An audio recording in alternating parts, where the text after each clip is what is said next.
Sometimes we get so busy with our jobs, kids, parents, social commitments, and more that our own health gets put on the back burner. Today, we'll get some tips on how to prioritize our health with Meghan Ritz, physician assistant and assistant director of the Metabolic and Bariatric Institute at San Juan Regional Medical Center. Welcome to Celebrate Health, a podcast from San Juan Regional Medical Center. I'm Maggie McKay. Thank you so much for joining us today, Megan. Thanks for having me here. I'm excited to talk about this. Oh, yeah, me too. I can't wait to hear about it. As a busy wife, mother, and professional, how do you personally prioritize your health to fit into your busy schedule? Put it on my calendar and I make a checkbox. There's nothing more satisfying than checking something off, at least for me personally. So if I put it there, I'm going to do it. That's really smart. That is a good idea because then you're accountable to yourself, right? Indeed. As a healthcare professional, what have you seen from patients who have worked hard to put their health first? I think it's just going back to the drawing board, trying to figure out what they can do at that moment in time, giving it a try, and then coming back 2 weeks later to talk about how it went. And more often than not, it didn't work. And so being open to just that whole process of having to try again, and do it differently until you figure out what's going to work. What advice do you have for individuals and families trying to eat healthier? Planning for dinner seems to be especially tricky. I think the best advice I can give is just to keep it simple. We are inundated with so many different messages and do's and don'ts when it comes to nutrition and just health in general that it can be very confusing. So I just like to dial it back and say, hey, let's just think how we were raised, maybe, or even think about how our grandparents were raised and just keep it simple. There is nothing wrong with baked chicken and a baked potato and steamed broccoli with butter on top. I mean, that's simple, it's wholesome, it's nutritious, it tastes good. So I think that's just one of the biggest pieces of advice I give. And then one of my favorite sayings and something that I really live by is plan the work and work the plan. Take the time just to sit down and think about your week ahead. And again, it gets back to that putting on the calendar, checking off a box, making that grocery list for those meals, utilizing crock pot recipes on busy nights. You have to do the work up front in order to execute and make it come together seamlessly. I'm always in awe of my friends who plan ahead for the whole week. They cook things Sunday, put some in the freezer, some in the fridge, and they're good to go. So, what about snacks? It seems like kids are always wanting them. Yes, kids are always wanting snacks and they are always wanting other people's snacks. I really like to keep snacks simple as well and just think about those quick, easy things that don't have a lot of extra ingredients in it and that are easy to throw into little bags or into backpacks. Cheese sticks with whole grain crackers, that's always easy.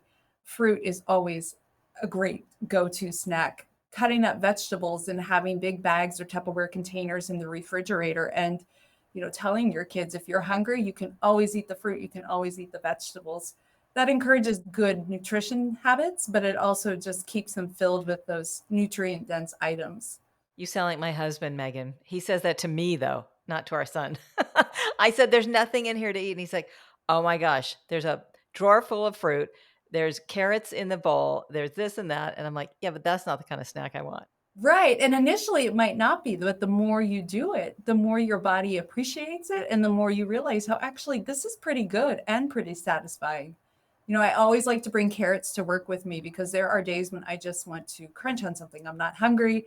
I might be a little stressed from seeing patients. I've got charting to do, and I just need that crunch. And so having carrots, that's a great way to satisfy that while also staying in line with my nutrition goals. Let's talk about the importance of exercise and getting movement into your day. What advice do you have on that?